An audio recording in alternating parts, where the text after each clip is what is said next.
Episode 71 this week, The Way to Eden. People hate this one, but I love it.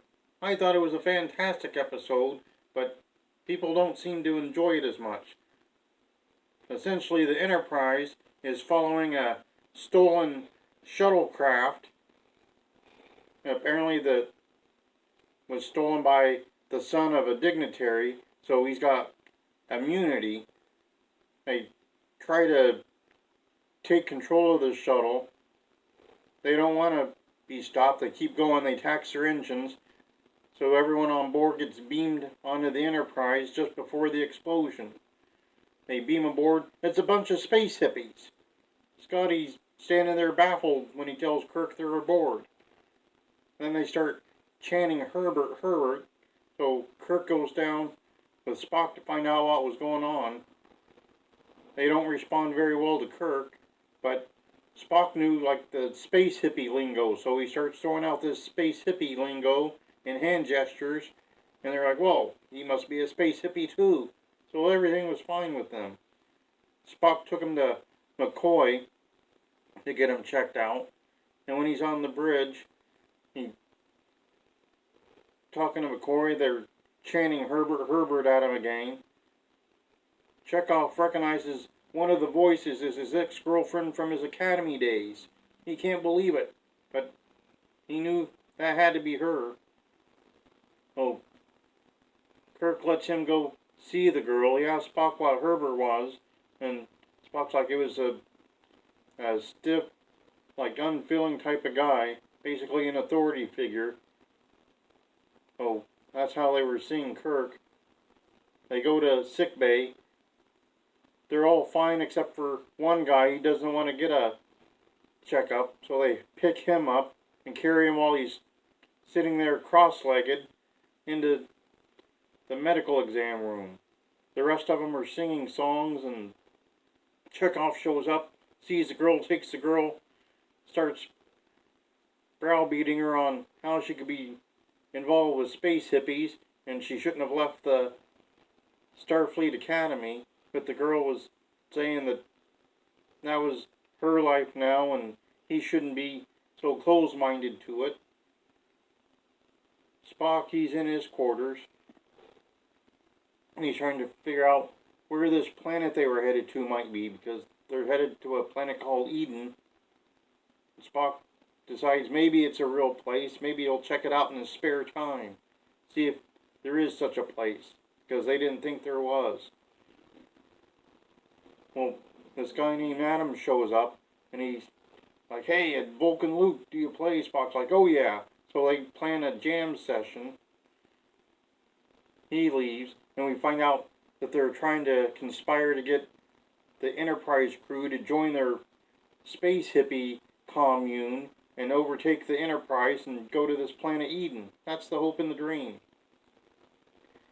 Then they find out shortly after that the leader of this place, the doctor, who was a brilliant scientist at one point, had a disease that was asymptomatic, but he was a carrier. Typhoid Mary, McCoy called him. So he had the disease, didn't have the symptoms of it, but could spread it everywhere. And McCoy's like, well, you can't go to this planet with these people, you'll just spread the disease. And the guy didn't believe it. And then Spock caught on, he's like, oh, he's insane, he's lost his mind. So they start doing tests on him, they determine he's insane, they put him in isolation. While he's in isolation, the rest of the space hippies decided they're going to bust him out. So they play a concert in the mess hall, and they're piping the concert through the whole ship. Everyone's listening to the concert except for Scotty, who just keeps giving dirty looks to his people on the bridge. Spock's playing, the space hippies are playing, and then one of them sneaks out, busts the guy out of the brig, takes the doctor out, and they take over the ship, shut the thing down, and they're going to use some sort of sound wave to knock the crew out.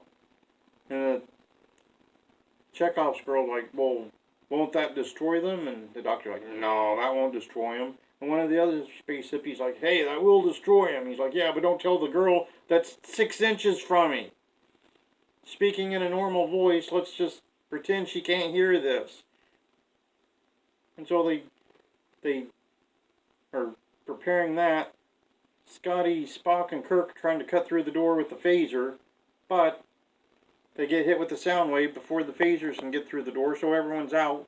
And the space hippies steal a shuttle, and they head to this planet that they think is Eden. Eventually, the crew wakes up. They're not destroyed. They're fine.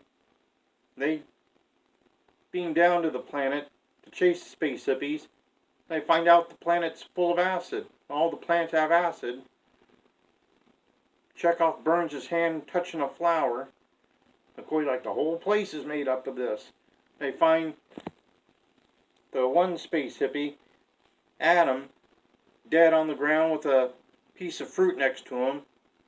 Spock's like, his name was Adam, kind of making a biblical reference. They get to the shuttle.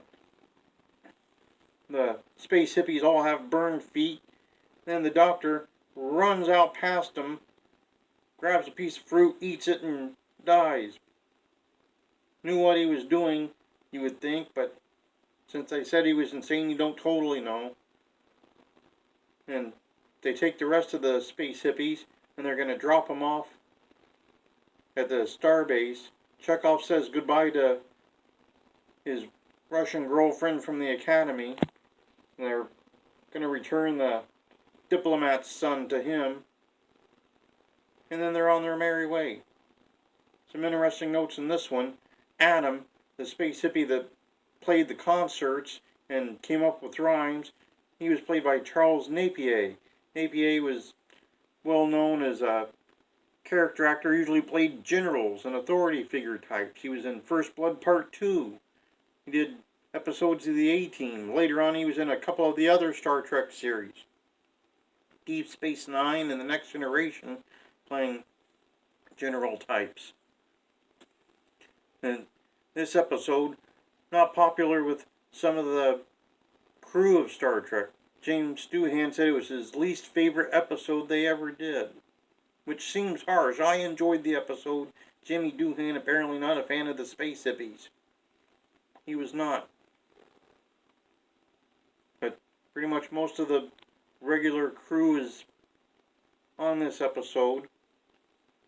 One of the only episodes, if not the only episode, where they had original lyrics put to a song for an episode. Uhura sang on the show previously. Spock did a little bit, but they were not original works. This one they came up with original lyrics to fit the song they had. Rare for the original series. Pretty much episode 71.